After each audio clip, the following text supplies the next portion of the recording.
Во продолжение ќе зборуваме за здравствените придобивки од полномасната храна. Билјана Ристевска, нутриционист, наш гостин. Добро утро. Добро утро. Официјално среќна нова година, среќни празници, да ни е зубаво годината. Благодарам, среќна нова година на вас, на тимот на Македонската телевизија и на гледачите кои не гледаат утро. Благодарам.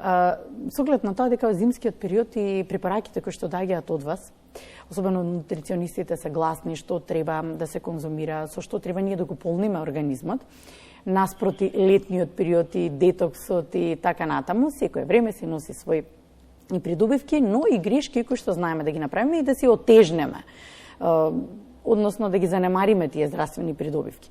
Сега, ако полномасната храна вие ја препорачувате, која е таа што треба да ја конзумираме, а потоа ќе зборуваме каде ги правиме грешките? Полномасна храна или храна богата со калории, односно побогата со калории, е храната која што е карактеристична за овој зимски период. Периодот каде што имаме од сите страни атак на нашиот имун систем, имаме зачестена појава на вируси, грипови, зачестена појава на напад на имуниот систем од овие патогени, односно од микроорганизми.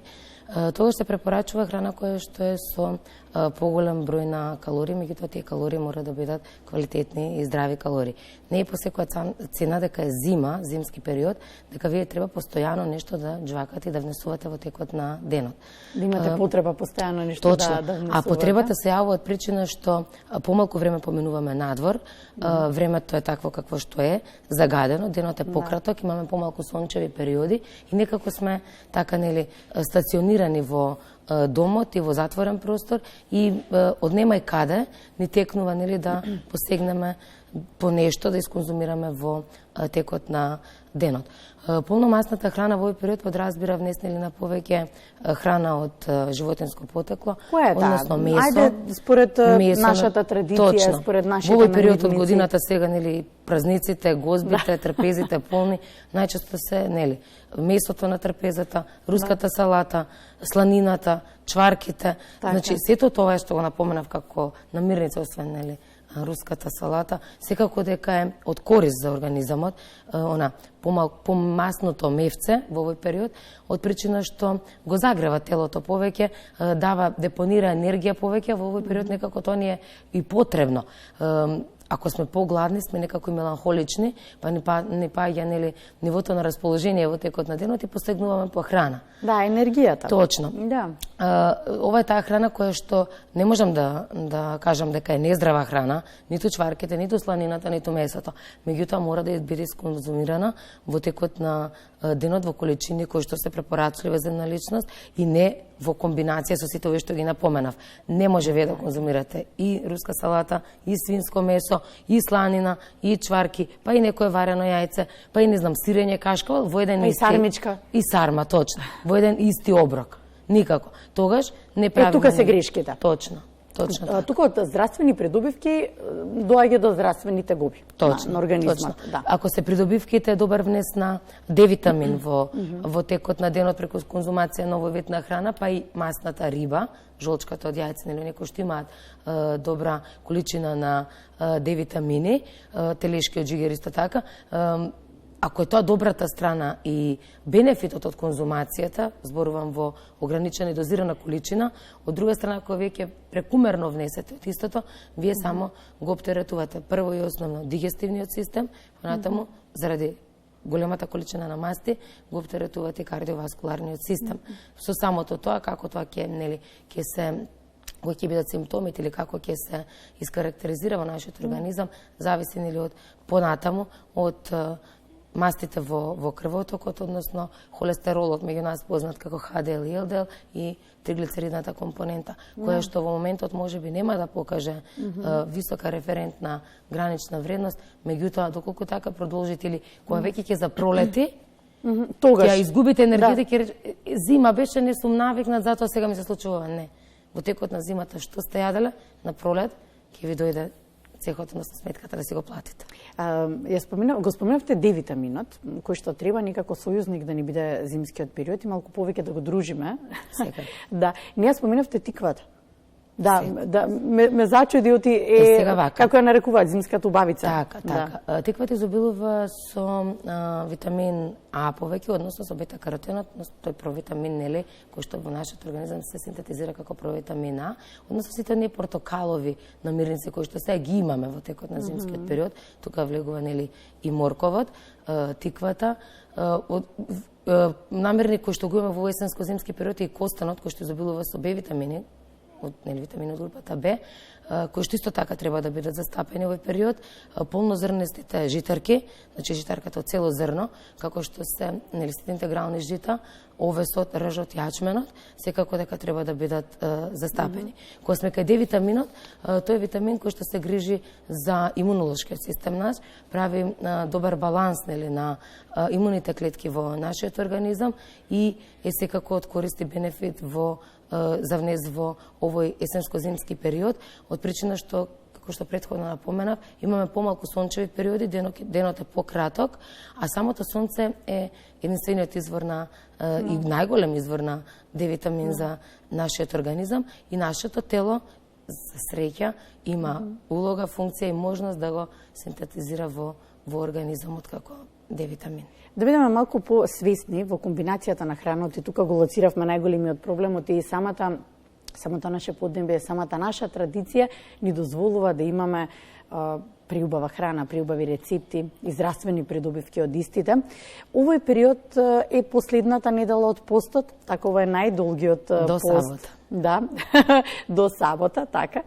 Ете, сите оние кои што постат и вие сте една од нив. Како ќе завршите неделата, наспроти тоа како ќе започнете следната веќе со постепено внесување веројатно на оние придобивки кои што сега ги зборувавме, а тоа е полномасна храна и тоа што треба да се внесува во организм. Завршувањето, нели, на постот само по себе и завршува со посен ден, не само за некои што постат, практично бадник е посен за сите, нели, граѓани кои што, нели, може да го издржат тоа, меѓутоа трпезата секако дека треба да биде бадниковата вечера постна. Што тоа значи? Сето ова нешто го напоменавме, гравче, риба, варени костени, печена тиква, макало од компир и сува пиперка, без разлика кој што ќе принесе на својата трпеза, треба да се биде умерен во внесот. И таа бадникова вечера не значи исто прејадување. Значи, нели, конзумирање на тој вид на храна, меѓутоа не морате од се што има. И во половина час сето тоа да го пробате и дегустирате. Не. Значи, минимална количина на храна, за ручек може да се ручате гравче, па вечерта сконзумирате на риба со лепчето со паричка, нели? И сосема е доволно да се заврши, нели, ова долго времено постење, односно 40-дневен пост. Другиот ден, нели, немојте од рано наутро, нели, не за Божик сте знаеме, сега поставме нова година, не редме руска, па сега ајде утрото кога ќе почне. Не, никако. Денот мора секако да започне онака како што започнува практично во текот на целата година кај мене. Значи, рано наутро прво чаша вода, во текот на целата година тоа за мене, значи важи и продолжува да важи, ако е зима. Значи тоа не го напомена. Течноста мора да биде прва и основна на дневното мени. Да. Топлите напитоци, меѓутоа и водата. Не треба да отстапиме од она, нели, ако треба да конзумираме 6 до 8 чаши вода, во зависност од возраста на пациентот, во текот на летниот период, сега зимно време, 2 чаши вода, никако. Секако дека треба и тоа Божик нутор да се стартува здраво, да. Со чаша вода, додадете нешто ваш вкус, што сакате, дали тоа ќе биде цеден портокал, лимон, цитрон, дали ќе биде лажичка куркума, ѓумбир, цимет, што си вие милувате, додадете си така, стартувајте го утрото, појадувајте лесно, зборувам за некои што постат, па и за останатите, појадокот нека биде лесен, доколку е тоа, нели, доколку милувате да исконзумирате руска салата, јас, например, не конзумирам, доколку милувате, не мора да ја конзумирате со кифличка, која што исто така, нели, со јајца и со млеко, исконзумирате со 1 до 2 парчиња здрав леп, домашен леп, подготвен дома, или од лепчето што ви останало од бадник, па со него не мора да е, нели, во комбинација со кифло, со сувомеснато, со варени јајца, па и со парче месо. Што не се конзумирало изминатите 40 дена. Постепено, во текот на денот, ќе ги внесувате намирниците кои што ви фалеле за време на постот. Да бидам искрена, мене најмногу фали киселомлечниот производ, односно кефирот, кој што морам да напоменам дека во зимскиот период овие киселомлечни производи треба да бидат застапени заради пребиотските култури кои што ги содржат и кои што се грижат за доброто здравје на цревото, таму нели за доброто здравје на општо на организамот. Не напоменав исто и ферментираната храна дека треба да се конзумира, доколку летно време преферираме заради тој фамозен С витамин, С витаминот, нели имунитетот наш. И така сакам да го заокружиме разговорот, затоа што тоа е наша традиција. Точно. Најдобро синергира со сите витамини, минерали, макро и микронутриенти, С витаминот, меѓутоа доколку летно време ние нутриционистите велиме свежа зелка, зимата тоа го даваме, предност ја даваме на киселата зелка, на ферментираната зелка, треба да биде застапена најрана возраст, од детската популација па до најстара возраст и туршијата. Значи секако во домашни услови подготвена, заради тоа што тоа е најголемиот извор на С витамин, меѓутоа и на пробиотски култури за нашиот организам. Кога станува збор за топлите напитоци, да не го избегнуваме никако. Еве, се соочувам со ситуација од реалниот живот, каде што чајот од шипка, не слушам, например, некој дека го конзумира специјално. Мајчина душичка на тоа сме навикнати планински, меѓутоа чајот од шипка е најголемиот извор на С витамин и најголемиот сојузник, односно најдобриот пријател на нашиот имун систем.